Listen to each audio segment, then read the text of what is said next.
Hoje eu vou tentar fazer um vídeo um pouco mais curto para discutir com você sobre alguns conceitos. Conceitos esses que eu vejo muita gente usando isso no YouTube, em outros lugares da internet, mas usando completamente fora de contexto ou de forma equivocada. E esse uso em larga escala de forma equivocada pode levar a que outras pessoas entendam errado esses conceitos e acabam aplicando eles de forma equivocada e criando todo um efeito cascata que esvazia esses conceitos. Mas vocês podem se perguntar, tá, mas que diferença faz na minha vida usar esses conceitos de forma precisa ou não? Talvez não faça muita diferença na vida prática de vocês de forma mais imediata, até vocês tentarem estudar algum desses temas de forma mais aprofundada. Porque se vocês forem estudar esses temas de forma aprofundada, entendendo esses conceitos de forma equivocada, quando vocês forem ler sobre esses conceitos, vai levar ao entendimento equivocado desses assuntos. Por exemplo, se uma pessoa for estudar características e efeitos que ocorrem especificamente em arquétipos, se a pessoa acha que um super-herói é um arquétipo, ela vai achar que esse efeito se aplica aos super-heróis. Só que o super-herói não é um arquétipo. Então isso pode levar a um entendimento equivocado que no final vai criar alguns efeitos equivocados. Tá, mas sem ficar enrolando aqui. Primeiro eu vou falar por esse exemplo que eu já citei, que é o caso do arquétipo. Eu já falei sobre arquétipo antes, lá no vídeo que eu fiz sobre o Clube da Luta 2. Mas eu acho que vale a pena trazer esse conceito aqui e explicar ele de novo, porque é um conceito que eu vejo sendo aplicado de forma equivocada de maneira muito comum assim no YouTube. O pessoal usando o termo arquétipo para falar sobre qualquer coisa. Mas para compreender a ideia do arquétipo, dá para usar a própria palavra como referência, porque esse arque de arquétipo é o mesmo de arqueologia. Um arquétipo, como a própria palavra já diz, é um arquetipo, é um tipo arcaico. Então, o arquétipo é uma categoria de personagem ou de representação que ela tem origem na pré-história. O arquétipo é essa categoria de personagem, essa categoria de representação que é tão antiga que nós não conseguimos mapear sua origem. A origem dos arquétipos é anterior aos registros escritos. Então não tem como nós sabermos onde o arquétipo surgiu, como ele começou. E pelo fato dele ter essa origem lá na pré-história, antes da humanidade se ramificar em tantas múltiplas culturas, os arquétipos eles estão lá na raiz da cultura da humanidade, eles vão se manifestar em diferentes culturas ao redor do mundo. Então um arquétipo é esse tipo de personagem que ele é extremamente antigo, nós não conseguimos dizer onde ele surgiu e como ele surgiu, e ele está lá no início da humanidade, antes dos povos se dividirem e se ramificarem. Então, como ele é originário de antes dessa ramificação, ele vai estar presente em todas ou praticamente quase todas as culturas. Então, o arquétipo é essa categoria de personagem que ela transcende as culturas. Alguns arquétipos, por exemplo, podem ser a ideia da deusa mãe, aquela entidade que é uma manifestação da origem da vida, da fertilidade. Esse tipo de entidade, ele é muito comum em diferentes culturas. A gente vai achar isso na Grécia Antiga, no Egito, na Mesopotâmia e em mais um monte de lugares, porque essa ideia dessa deusa mãe, que é a origem de tudo, ela é pré-histórica, né? Tem até aquelas imagens que se presume que são representações da deusa mãe. Então elas têm origem pré-histórica. Quando as civilizações e as culturas elas se separaram, se ramificaram e a humanidade se espalhou pelo mundo, essas pessoas levaram essa ideia, esse arquétipo da deusa mãe, e cada cultura vai acabar desenvolvendo ela de acordo com suas especificidades locais e pontuais. Mas a ideia da deusa mãe vai estar presente em todas porque ela é anterior. A ideia do trapaceiro, aquele personagem que ele é extremamente inteligente e ele se resolve conflitos não com um confronto físico, mas enrolando as pessoas, usando a inteligência dele para contornar os problemas e fazer aquelas pessoas que estão em volta dele fazerem aquilo que ele quer. O trapaceiro é um arquétipo, porque a ideia do trapaceiro ele é extremamente antigo, tem essa origem pré-histórica e ele vai se manifestar em diferentes culturas. A gente tem exemplos de trapaceiro tanto no Loki, na mitologia nórdica, como no Sul-Kong, lá na Jornada para o Oeste, ou Pedro Malazarte nas narrativas aqui brasileiras. Então os arquétipos, eles são esses tipos de personagens que eles são anteriores a tudo que a gente tem registrado, não dá para saber a origem, e eles estão presentes em todas as culturas. Então se a gente tem uma categoria de personagem que eu posso dizer quando ela começou, ou que é uma manifestação específica de uma cultura, essa categoria não é um arquétipo. Um tipo de personagem que aparece só no folclore popular brasileiro, um tipo de personagem que aparece só na literatura inglesa, ou que aparece só nos mitos chineses, isso não é um arquétipo. Se essa categoria ela não transcender as culturas, ela não for maior do que todas as culturas, se manifestar em todas elas, com especificidades diferentes, com características locais, mas ainda assim com uma essência comum, então isso não é um arquétipo. Então o super-herói não é um arquétipo. O herói é um arquétipo. Essa categoria de personagem, que é aquele sujeito que ele faz façanhas incríveis, supera adversidades que a maioria das pessoas comuns não conseguiriam, e que ele serve como exemplo exemplo para as outras pessoas em volta. Isso é um arquétipo. O herói vai aparecer em várias culturas diferentes porque a origem dele é lá nesse passado pré-histórico da humanidade. Agora, o super-herói não é um arquétipo. O super-herói é uma derivação do arquétipo do herói, mas específica da cultura contemporânea que surgiu ali a partir da década de 1930, mais ou menos. Se eu consigo mapear como o super-herói surgiu, onde ele surgiu, quais são as influências dele, eu consigo fazer uma delimitação geográfica, ele existia mais ou menos aqui nesse contexto, nessa época,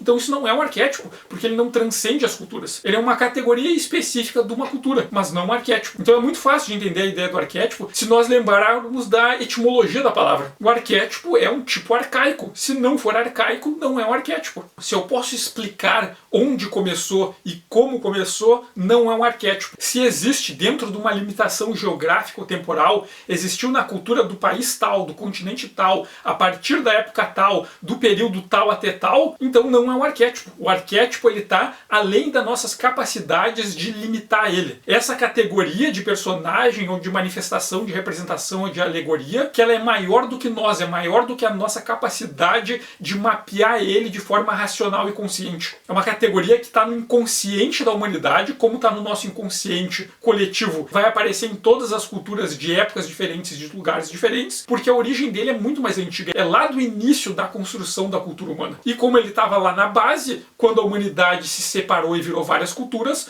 todas essas culturas levaram a ideia junto com elas. Então lembre, o arquétipo é um tipo arcaico. Se não for arcaico, não é arquétipo. E se vocês quiserem entender melhor a ideia do arquétipo, se aprofundar no estudo do que é um arquétipo, como funciona, como a gente se relaciona com essas ideias, procurem o Carl Jung. O Jung é o cara que vai teorizar sobre os arquétipos. Ele vai se dedicar ali a falar bastante sobre eles e tratar de seus pormenores. Então vocês querem aprender com profundidade a ideia do arquétipo, vão ler Jung, que é lá que vocês vão encontrar essas respostas. E várias outras perguntas a partir delas. Outro termo que eu acho que vale a pena a gente conversar sobre é a ideia de mitologia. O que é uma mitologia? Uma mitologia é um conjunto de mitos. Tá, mas o que é um mito? Bom, a ideia do mito é um pouco mais complexa porque ela tem conceitos e leituras um tanto diferentes. Vocês vão achar abordagens diferentes que lidam e que teorizam a ideia do mito. Mas eu vou simplificar aqui a partir de uma perspectiva, que é a ideia do mito como uma narrativa de origem. Imaginem um mito como uma narrativa, como uma história que vai falar sobre as narrativas de origem de um povo, de uma sociedade, de um grupo ou de um coletivo de sujeitos. Uma narrativa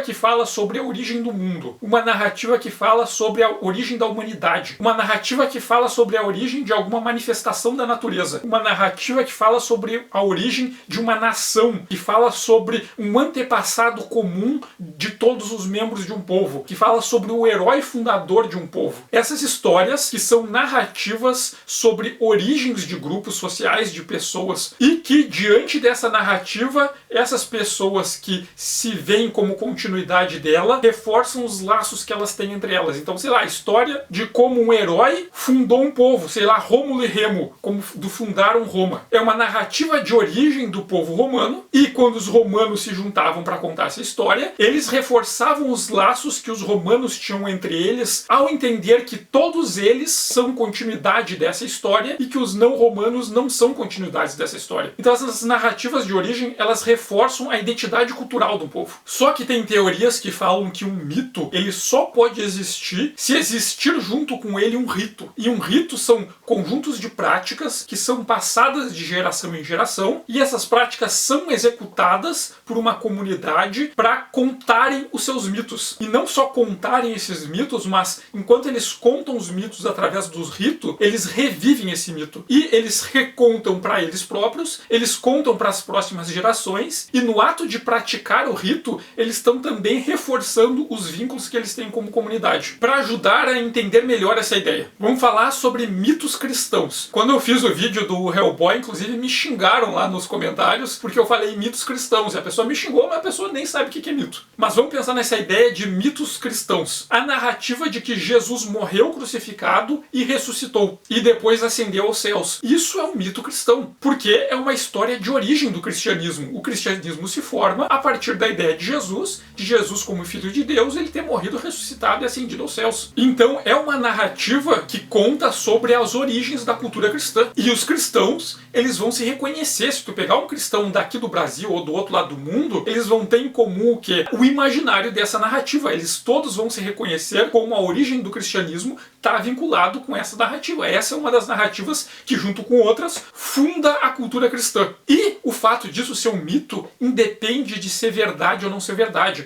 Se uma pessoa vai procurar uma pesquisa a partir do Jesus histórico, se a pessoa for estudar a partir da perspectiva da história, ela provavelmente vai concluir que Jesus não morreu e ressuscitou. O mito cristão fala que Jesus morreu com 33 anos, mas pesquisas históricas que usam registros que vinculam o nascimento e a morte de Jesus com o nascimento e a morte do João Batista, e a partir de registros da época que tem ali mais ou menos documentado quando João Batista nasceu e quando João Batista morreu, a partir dos cálculos que fazem a partir desses registros, tem alguns historiadores que especulam que quando Jesus morreu ele não tinha 33 anos de fato, ele tinha 36 anos. Alguns vão apontar outras idades. Mas para o mito, não importa, para a comunidade cristã que vê nessa história a fundação da comunidade deles, não importa se tem precisão histórica ou não. Quando a gente fala de mitos, a gente não está falando sobre história, sobre precisão, sobre os fatos concretos. Nós estamos falando sobre as narrativas que uma comunidade se identifica com elas. Como os cristãos olham para a narrativa de que Jesus morreu aos 33 anos na cruz, ressuscitou e ascendeu aos céus, e como isso é uma base para a cultura deles, e eles se identificam como comunidade em volta dessa história. Então, quando a gente fala, isso é um mito do cristianismo, não estou dizendo que é verdade, mas eu também não estou dizendo que é mentira. Eu estou dizendo que é uma narrativa que serve como base para a identidade da comunidade que é cristã, ponto. E o mito cristão, a morte e a ressurreição de Jesus, como um mito, ele só existe porque ele existe em conjunto com o rito. E existem ritos cristãos que estão associados com os mitos cristãos. E um exemplo é a missa católica. Quando o padre celebra a missa e a comunidade católica lá na missa experimenta a hóstia e o vinho como representações do corpo, do sangue de Jesus, o ato da missa é um rito, porque é uma prática, que é uma tradição que é passada de geração em geração dentro da comunidade católica, e ao executar esse rito, essas pessoas que estão praticando eles estão recontando a história da morte e da ressurreição de Jesus. Eles, com os atos do rito, ao mesmo tempo que eles praticam o rito,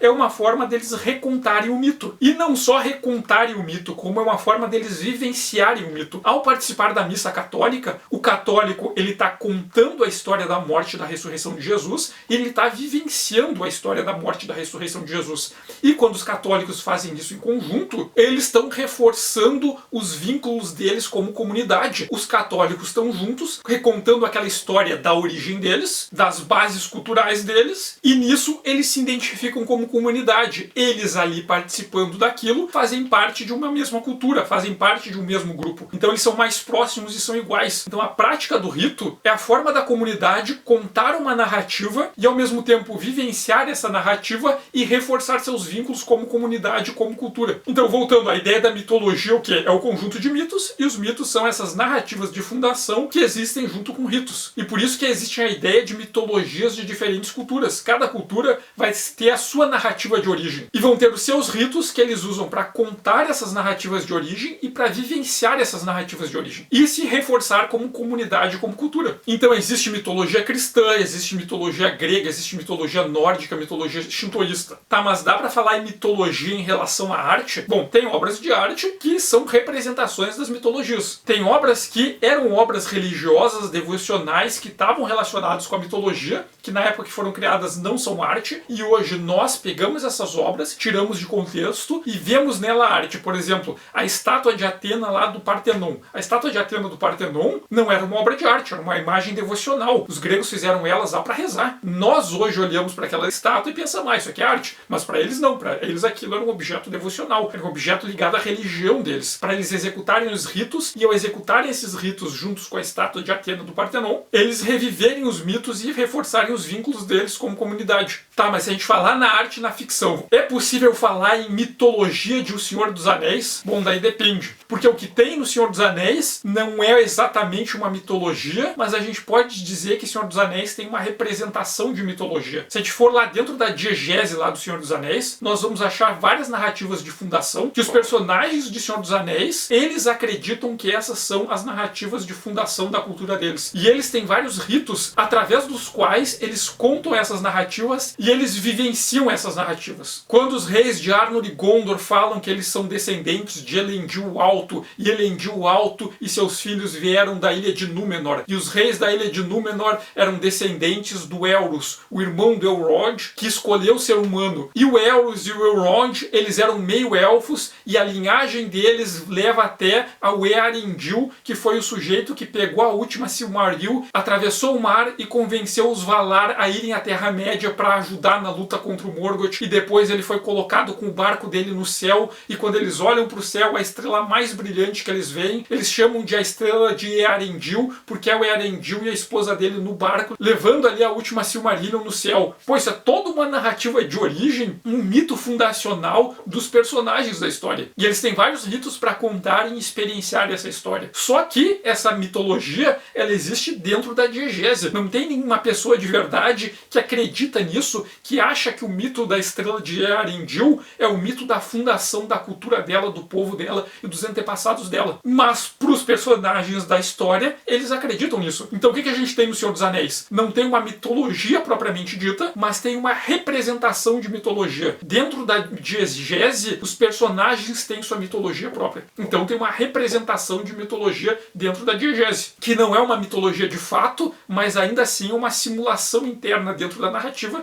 do que seria uma mitologia. Por isso que eu falei, existe mitologia em Senhor dos Anéis? Depende. Não existe uma mitologia de fato, mas existe uma representação de mitologia, que é extremamente detalhada e convincente, inclusive. Tá, mas se a gente expande isso para mais coisas, existe uma mitologia dos caça-fantasmas? Pô, daí é forçar, que é justamente o que eu falo do uso dos termos fora de contexto, de uma forma tão banalizada que esvazia o sentido, porque não tem mitologia em caça-fantasmas. Existe mitologia em caça-fantasmas, uma crença na qual os personagens da franquia Caça-Fantasmas identificam com uma narrativa de origem da cultura deles e que é vinculada a ritos que eles seguem dentro de Caça-Fantasmas, não tem. Então quando eu falo da banalização do termo, é usar o termo mitologia para qualquer história do filme. Mitologia não é sinônimo de narrativa. Mitologia não é sinônimo de narrativa ficcional. Não é porque tem uma história dentro da obra que aquilo ali é uma mitologia. A mitologia de Turma da Mônica. Turma da Mônica não tem mitologia, tem uma história. Tem elementos que a gente associa com os personagens. O Cascão não gosta de tomar banho, mas o Cascão não gostar de tomar banho está muito longe de ser uma mitologia. Porque não tem ali no fato do Cascão não tomar banho uma história de fundação no qual uma cultura vê como a história da sua origem. Então não é qualquer elemento de uma história que é a mitologia. Usar a mitologia para isso é banalizar. É banalizar a mitologia a ponto de esvaziar o sentido. Mais outro conceito que eu vejo muito utilizado, completamente fora de contexto, freestyle por aí, que é o termo fotorrealismo. O que eu vejo fotorrealismo aplicado para coisas que não tem nada a ver. Então eu acho que vale aqui contextualizar o que é fotorrealismo. Mas para isso eu vou falar um pouquinho da arte moderna estadunidense. Mas eu vou chegar lá. Na década de 50, nos Estados Unidos, teve um artista que começou a se destacar bastante, que é o Jackson Pollock. E o trabalho do Pollock, ele fazia o seguinte: ele pegava telas muito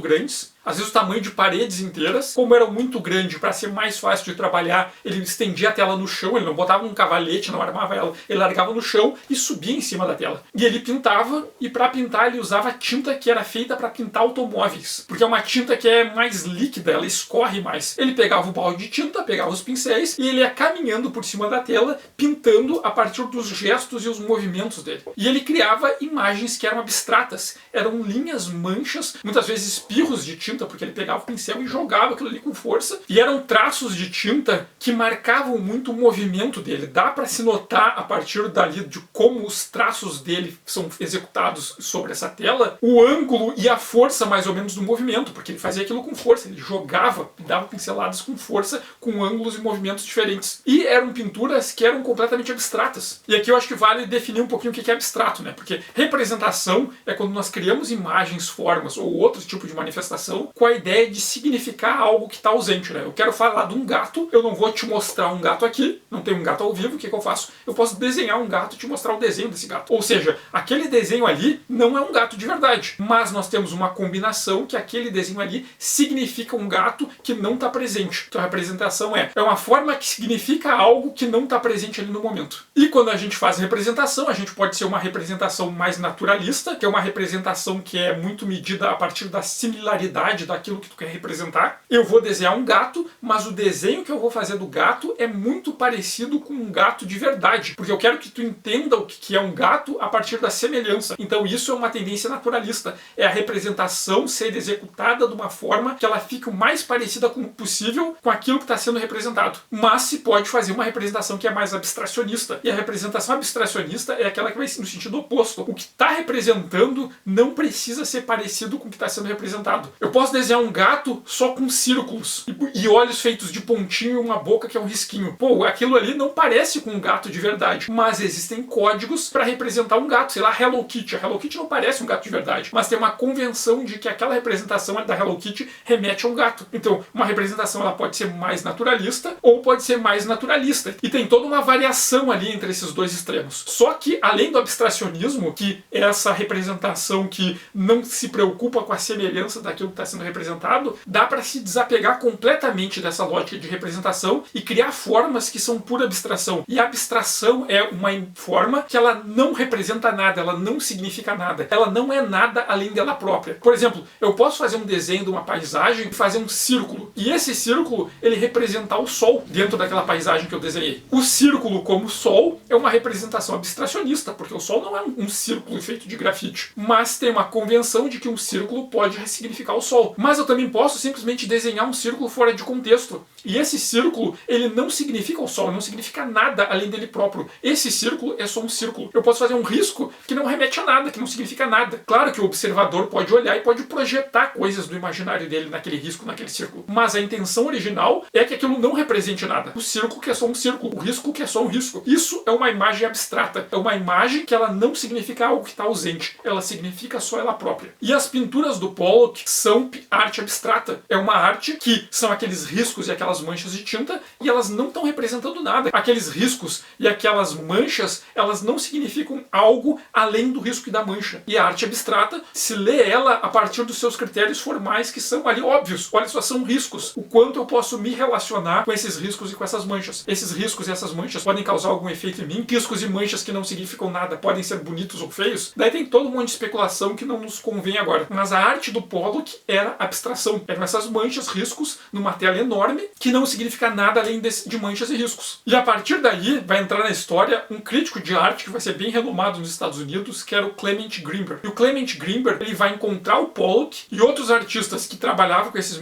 mesmos elementos do Pollock, e ele vai começar a teorizar sobre essa arte que eles faziam. E essa arte vai ser conhecida como action painting, né, a pintura de ação, porque era uma pintura que era muito marcada pelos movimentos do pintor, né? Tu dá pra ver o ângulo que foi riscado, se foi feito com mais força, com menos força, se foi feito de cima para baixo, de baixo para cima, a partir das características daquele risco ali na tela. Ou o outro nome que vai ser conhecido é como expressionismo abstrato. Expressionismo abstrato por quê? Porque as teorias do Greenberg vão falar que tem muito das características do pintor, tem muito a marca do autor ali. E uma dessas marcas é no gesto. Eu posso ver na pintura se o risco foi feito de cima para baixo ou de baixo para cima. Não são todos os desenhos ou todas as pinturas que ficam essa marca do movimento do autor. E como não representa nada, não remete a algo que está fora da imagem, é uma imagem que sai toda ali da subjetividade do autor. O pintor cria a partir das referências dele próprio, subjetivas, sem necessariamente usar alguma referência do mundo externo. Então, alguns teóricos vão aproximar essa ideia de ter as marcas subjetivas do autor com essas características da subjetividade do autor que estava presente lá no expressionismo. Eu falei sobre expressionismo lá no vídeo que eu comentei sobre a HQ do Lovecraft. Se vocês quiserem saber detalhes sobre expressionismo, olhem lá. Só que o expressionismo, ele é representacional. E que esse pessoal dos Estados Unidos estava fazendo ali na década de 1950 não era representacional, não dava para vincular com o expressionismo a partir dessas características. Daí que vai se conceber que isso é um estilo novo, um movimento artístico novo, que vai ser conhecido como action paint ou expressionismo abstrato. E o Greenberg, quando ele vai teorizar sobre isso, ele vai fazer uma teoria muito específica, né? No Twitter eu contei que a CIA, ela patrocinava exposições e críticos que defendiam o expressionismo abstrato, me xingaram no Twitter por causa disso, mas é verdade, a CIA de fato patrocinou exposições do expressionismo abstrato e tem a ver com o tipo de narrativa que o Greenberg fez a partir do expressionismo abstrato. A teoria da arte do Greenberg, ele vai apresentar a seguinte narrativa. A arte ocidental, ela teria se consagrado a partir do Renascimento como uma arte que é naturalista, que o naturalismo é uma característica essencial. E segundo o Greenberg, com o passar da história, a arte ocidental vai se desenvolver a partir do desapego ao naturalismo. A arte renascentista é muito naturalista, tenta muito imitar a realidade, criar obras que sejam muito parecidas e que simulem as experiências e as formas do mundo real. Já no barroco, vai se ter uma consciência de que a arte não é exatamente o mundo real, ela é uma representação, e por ser uma representação, dá para se usar metalinguagem. No romantismo, vai ter o desapego em relação à ideia da arte antropocêntrica. Os humanos não precisam mais ser o centro da arte e do que é representado. E no modernismo, vai ter o desapego ao naturalismo. Mas o modernismo tem muitas produções modernistas que ainda são representacionistas, apesar de não serem naturalistas. Ou seja, eles vão pro lado dessa representação que é abstracionista. E o expressionismo abstrato é completamente abstrato. Então o Grimberg vai apresentar essa ideia. Olha só, como a arte ocidental ela se define como muito naturalista no Renascimento, e o desenvolvimento histórico da arte ocidental é cada vez perder mais esse vínculo com o naturalismo. Essa seria o desenvolvimento natural da arte, segundo ele. Até chegar nos movimentos modernistas, e o expressionismo abstrato seria o próximo passo, o desenvolvimento da arte além do modernismo. Então o Grimberg vai criar essa narrativa de que a vanguarda da arte ocidental é o expressionismo abstrato. A vanguarda da arte ocidental é uma corrente artística que surgiu nos Estados Unidos, típica dos Estados Unidos. Então essa narrativa do Grimberg é de que a arte estadunidense, com o expressionismo abstrato, finalmente passa na frente da arte europeia. É o momento histórico em que os Estados Unidos são a vanguarda na arte, que eles superaram a produção de arte europeia. E como ele vai trazer essa narrativa dos Estados Unidos como sendo a vanguarda da arte ocidental, a CIA vai financiar isso aí, porque é soft power. São narrativas de que a arte estadunidense está na frente de tudo. E é por isso que vai ter esse financiamento da CIA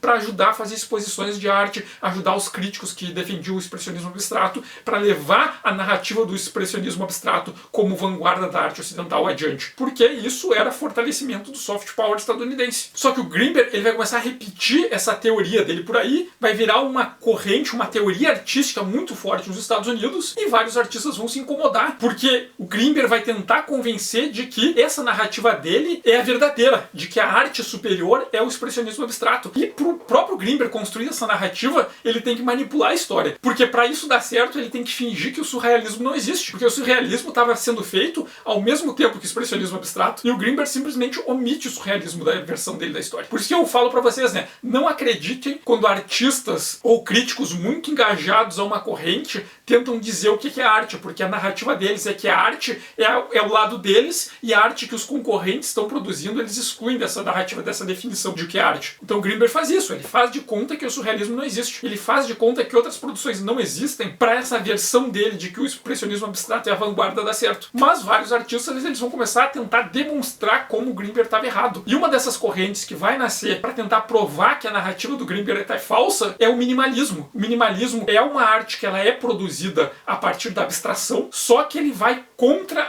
o discurso do Grimberg de que o toque do artista, essa mão do autor, é algo indispensável para a produção da arte daquele período. O minimalismo ele trabalha com formas geométricas regulares e a ideia de módulos que são repetidos. Tu pega um quadrado e faz o quadrado, quadrado, quadrado, quadrado, quadrado, quadrado. Um monte de quadrado é uma abstração, mas não dá para ver a mão do artista aí. Não dá para ver se o artista fez a linha de cima para baixo ou de baixo para cima, se ele fez com força ou se ele fez com fraco. O minimalismo vai tentar intencionalmente ocultar essa mão do artista. Olha só, é uma arte abstrata, mas que não tem esse caráter subjetivo que o Grimberg diz que é extremamente necessário para a arte da atualidade ser arte boa, ou ser arte de verdade. E uma outra corrente que vai surgir para contrariar o Grimberg é o fotorrealismo. O fotorrealismo é um movimento artístico que vai aparecer ali pela década de 1960. Vai entrar ali na década de 1970 ainda com força. E o fotorrealismo, ele tem como objetivo uma produção que contraria essa narrativa do que o Grimberg está dizendo, que a arte ocidental se desenvolveu a partir de um desapego gradual ao naturalismo. Os fotorrealistas, eles vão trabalhar com pinturas, com desenhos. Muitos deles vão usar mecanismos para ajudar, por exemplo, vão usar máquinas fotográficas para tirar fotos, mas o trabalho final deles é manual. Eles vão lá e vão desenhar com a mão, vão pintar com a mão, e o objetivo deles vai ser criar essas imagens que são feitas à mão, mas que são muito mais naturalistas de qualquer outra obra de arte que foi feita antes deles. Imagina pegar a ideia do naturalismo e levar ao extremo só para mostrar que o Grimberg estava errado. O Grimberg falou, o naturalismo acabou, já se fez tudo o que era possível com a arte naturalista,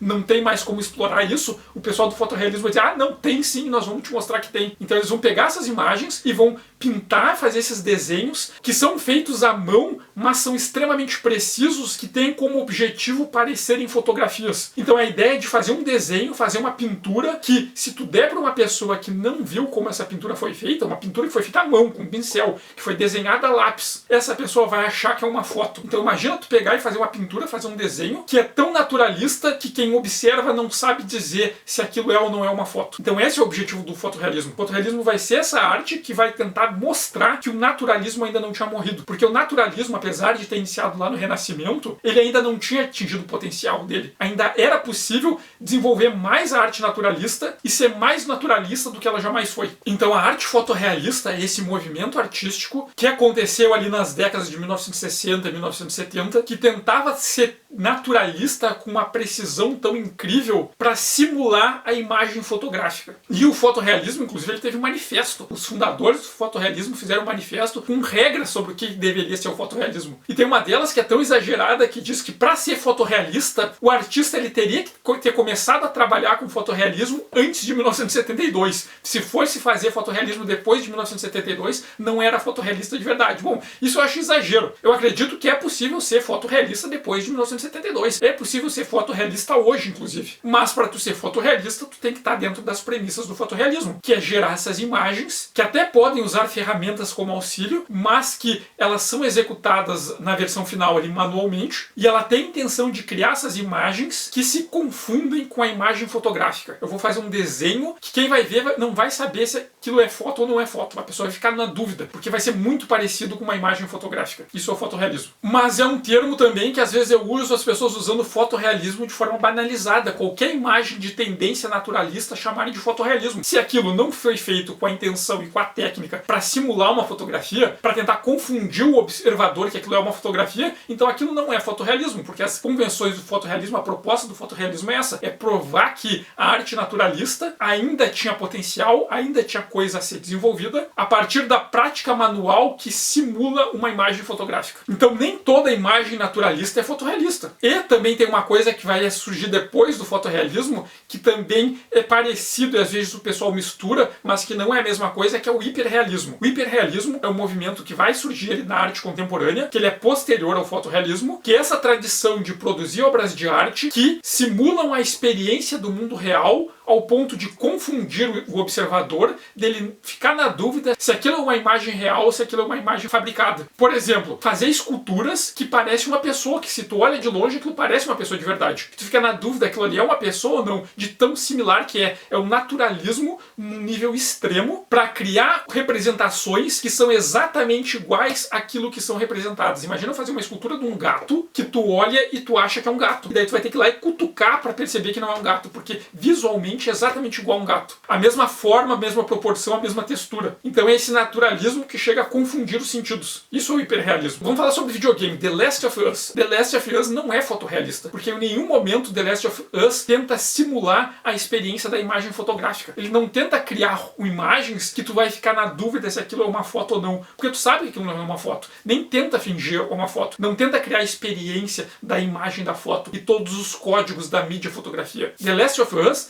tenta criar o rosto dos personagens que parecem rostos de pessoas reais. E tu pode ficar na dúvida, será que aquilo ali é um rosto que foi todo feito por uma pessoa sem referência nenhum? Ou foi usado uma pessoa que existe como modelo? Será que aquilo ali é uma pessoa real ou é um boneco feito digitalmente com polígonos num videogame? O hiperrealismo pode levar essa sensação, mas em nenhum momento The Last of Us tenta simular a experiência da fotografia mídia. Olha o papel fotográfico, a textura fotográfica, o ângulo da fotografia. Esses jogos videogames que são hiperrealistas, inclusive, eles tentam muito mais usar a linguagem do cinema do que da fotografia. Então essa tendência que existe na arte contemporânea de criar essas representações que são tão parecidas com aquilo que estão representando, que nos confundem, que são naturalismo ao extremo absurdo, com a intenção mesmo de ser exatamente igual, que existe na arte atual, na arte contemporânea, isso é hiperrealismo. O fotorrealismo é esse movimento que surgiu lá nas décadas de 1960, 1970, para negar a teoria do Greenberg, que eu acredito que pode ser ainda feito fotorrealismo hoje, mas tem alguns teóricos que são mais literais em relação ao manifesto fotorrealista,